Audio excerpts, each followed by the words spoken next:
আসসালামু আলাইকুম, সবাইকে শুভেচ্ছা জানাচ্ছি। মাসুম মাহবুব দেখছেন ওপেন দ্য ইউটিউব চ্যানেল এবং মাসুম মাহবুব ফেসবুক পেজ। প্রিয় দর্শক, লাইভ সেশনে আপনাদেরকে আবারও স্বাগত জানাচ্ছি। মার্কিন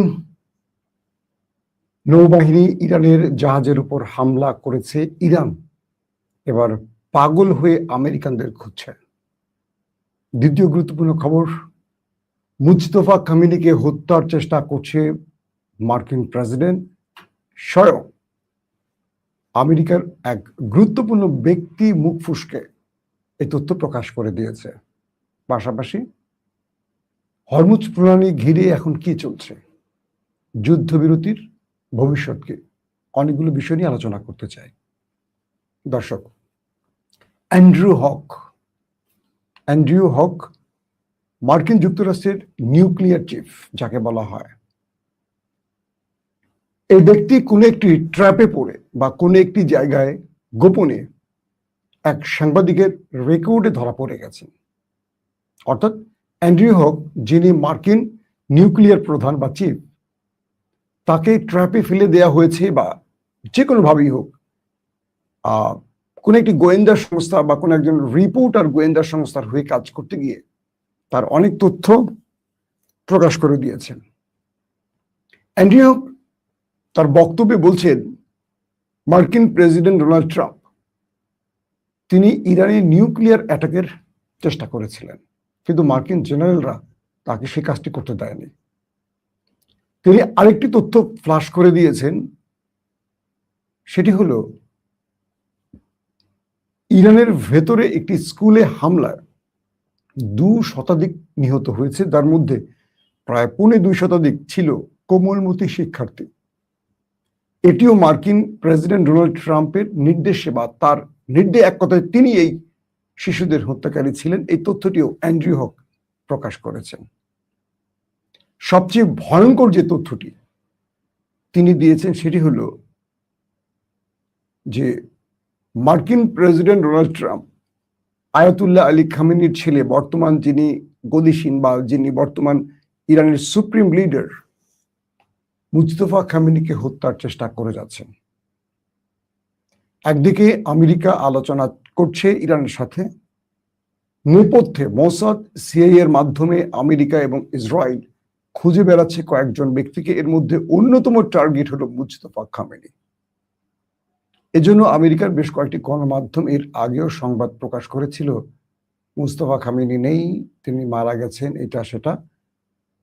এগুলো আমেরিকা খবরগুলো দিয়েছিল এই কারণে যেন আমেরিকার এই গণমাধ্যমের খবরের পর মুজতফা খামেনি নিজের অবস্থানটাকে একটু জানান দেয়, আর এতে করে আমেরিকা, ইসরায়েল তার অবস্থানটা জেনে তাকে টার্গেট করতে পারে। বলা হচ্ছে আমেরিকা আইআরজিসির কয়েকজন গুরুত্বপূর্ণ ব্যক্তির তালিকা করেছেন, যারা এই যুদ্ধটি এখনো চালিয়ে রেখেছেন বা আমেরিকাকে বা ইসরায়েলকে টার্গেট করে যে হিটগুলো করছে, তাদের নেতৃত্বে বেশ কয়েকজন ব্যক্তি আছেন যারাই মূলত এই সফল অপারেশনগুলো করছেন। তাদেরকে হত্যার জন্য পাগল হয়ে গেছে এই দেশ দুটো। তো মুজতফা খামেনিকে, থ্যাংক ইউ। তো মুজতফা খামেনিকে হত্যার জন্য ট্রাম্প তার পুরো গোয়েন্দা বাহিনীকে মাঠে নামিয়েছে, তার অবস্থান নির্ণয়ের জন্য কাজ করছে, পাওয়া মাত্র তাকে হত্যা করা হবে। এই অ্যান্ড্রু হক তিনি এই কথাগুলো কোনো ভুল করে বলেছেন, বিষয়টা এরকম নয়। তিনি মার্কিন কোনো একজন সাংবাদিকের ট্র্যাপে পড়েছেন বা সাংবাদিক তাকে ট্র্যাপে ফেলেছেন কোন একটি কৌশলে, এবং হিডেন ক্যামে পুরো বক্তব্যগুলো রেকর্ড করেছেন।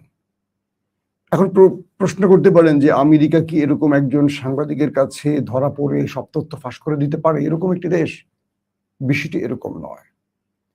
আমেরিকার মধ্যে খোদ সেনাবাহিনী বিভক্ত হয়ে পড়েছে, রাজনৈতিক বলয় বিভক্ত হয়ে পড়েছে। ডোনাল্ড ট্রাম্পকে ডেমোক্রেটরা যেমন চায় না, রিপাবলিকান শিবিরের ভেতরে একটা বড় গোষ্ঠী তাকে চায় না, এমন তথ্য উঠে আসছে। তার বিরুদ্ধে ট্রাম্প যে অক্ষম, এই অক্ষমতার উপরেও ভোটাভুটির প্রশ্ন উঠে আসছে মার্কিন পার্লামেন্টে। বলা হচ্ছে, কিছু ধারণা করা হচ্ছে, সাসপেক্ট করা হচ্ছে এরকম যে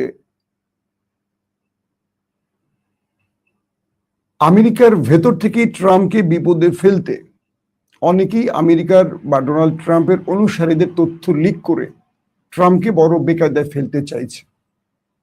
অর্থাৎ অ্যান্ড্রু হক, যিনি মার্কিন যুক্তরাষ্ট্রের নিউক্লিয়ার চিফ, তার এই বক্তব্যটিকে এমনভাবে ফ্লাশ করা হয়েছে যাতে ট্রাম্প অনেক বড় চাপে পড়ে যান। যেমন আজকের এই বক্তব্যটি ফ্লাশ হয়েছে, সেখানে তিনি স্পষ্ট বলছেন যে মুস্তফা খামেনিকে ট্রাম্প হত্যা করতে চান। এখন এই বক্তব্যটি ইরান জেনে গেছে, পৃথিবী জেনে গেছে। এতে করে কি হইল, কি অর্থ দাঁড়ালো, যে ট্রাম্প যতটাই আলোচনার নাম করে এই টেবিল ওই টেবিল দৌড়চ্ছে, তার পেছনে টার্গেট আছে অন্য কিছু। এই অন্য কিছুর উদ্দেশ্যটা পুরো পৃথিবী জেনে গেছে। সেটা কি? মুস্তফা খামেনিকে হত্যা, আইআরজিসির গুরুত্বপূর্ণ ব্যক্তিদের হত্যা। যদি তাই হবে, তাহলে ট্রাম্প যে যুদ্ধবিরতি বা যুদ্ধের বা শান্তির জন্য যেই লম্বা লম্বা কথাগুলো বলছেন, এগুলো আসলে ট্রাম্পের লোক দেখানো, মূল উদ্দেশ্য অন্য জায়গায়। নাম্বার 2, হরমুজ প্রণালীতে ইরান 40টির মতো জাহাজ মার্কিন নাকের ডগা দিয়ে পার করেছে। এরপর আজকে নতুন করে আরেকটি ঘটনা ঘটেছে। ইরানি জাহাজে আমেরিকা অ্যাটাক করেছে এবং সেই জাহাজ আবারও দখল করেছে আমেরিকা। ইরান এই ব্যাপারে ব্যাপক ক্ষেপে গেছে। শুধু ক্ষেপে যায়নি, ইরান স্পষ্ট করে বলেছে মার্কিন জাহাজ এবার আমাদের লক্ষ্যবস্তু হতে যাচ্ছে, যুদ্ধবিরতি শেষ। অর্থাৎ কালকে রাতে একপক্ষীয়ভাবে ডোনাল্ড ট্রাম্প যে যুদ্ধবিরতি ঘোষণা করেছে, তারপর নিজেই ইরানের জাহাজে আক্রমণ করে সে যুদ্ধবিরতি নিজেই লঙ্ঘন করেছে। এবার যে অর্থ দাঁড়াচ্ছে সেটি হলো আমেরিকার যে কোনো জাহাজ হরমুজ প্রণালীতে পাওয়া মাত্র অ্যাটাক করবে ইরান, এই ঘোষণা এসছে। ইরানের সর্বোচ্চ পজিশন থেকে তার বাহিনীকে নির্দেশনা দেওয়া হয়েছে। ইরানের যে জাহাজ এর আগেও একটি আটক করা হয়েছে, সেটিকে এখনো ছাড়েনি। সেই নাবিকরা এখনো আটকা আছে তাদের কাছে। ইরান বারবার বলছে তাদের সেই নাবিকদের বা তাদের পরিবারদের, ক্রুদের জাহাজ সহ ফেরত দিতে। আমেরিকা ফেরত দেয়নি। তার মধ্যে নতুন করে আরেকটি জাহাজে আমেরিকা হামলা করে নিজের পায়ে নিজেই কুড়াল মেরেছে, কারণ এখন আর যুদ্ধবিরতির কোনো সুযোগ সম্ভাবনা থাকছে না। আমেরিকা মনে করেছে যে ইরানকে চাপে ফেলতে এই জাহাজগুলো আটক করলে ইরান আলোচনায় আসবে। ইরান তার সুপ্রিম লিডার আয়াতুল্লাহ আলী খামেনিকে তো সবচেয়ে বড় কোরবানি দিয়েছে, তারপরও আমেরিকার কাছে ছাড় নিজেকে মাথা নত করেনি, নতি স্বীকার করেনি। এখন ইরান প্রতিশোধের ঘোষণা দিয়েছে, বলছে হরমুজ প্রণালীতে মার্কিন কোনো ওয়ারশিপ, জাহাজ যা পাওয়া যাবে তাকে অ্যাটাক করা হবে। এবং ইরানি বাহিনী সেই শপথে মাঠে নেমেছে। যে কোনো সময় হরমুজে ইরান আমেরিকার বড় সংঘর্ষ আমরা দেখতে যাচ্ছি, কনফার্ম। তার মানে এই যুদ্ধটাকে আর কোনোভাবেই স্থিমিত করা যায়নি, থামানো যায়নি। আমেরিকার যুদ্ধবিরতির কথা বলছে, নানান রকম কথা বলছে, আবার নেতানিয়াহুর সাথে গোপনে প্ল্যান করে অন্য মিশনে নামছে। ইরান বলছে স্পষ্ট করে যে পৃথিবীর সবাইকে বিশ্বাস করা গেলেও আমেরিকা বা ট্রাম্প বা নেতানিয়াহুকে বিশ্বাস করা যাবে না, কারণ তারা যে কোনো পরিবেশে পল্টি নিতে পারে, মিথ্যা কথা বলতে পারে। আমরা সেই ফলটি দেখছি। এখন আমেরিকার মধ্য থেকেই খোদ প্রশ্ন উঠেছে, ট্রাম্প কেন ইরানের জাহাজে আক্রমণ করলো? ট্রাম্প যদি শান্তি চায়, শান্তি চুক্তি চায়, তাহলে ইরানের ভেতরে বা ইরানের কাছে গিয়ে ইরানের হরমুজ প্রণালীতে জাহাজে আক্রমণ করার কারণ কি?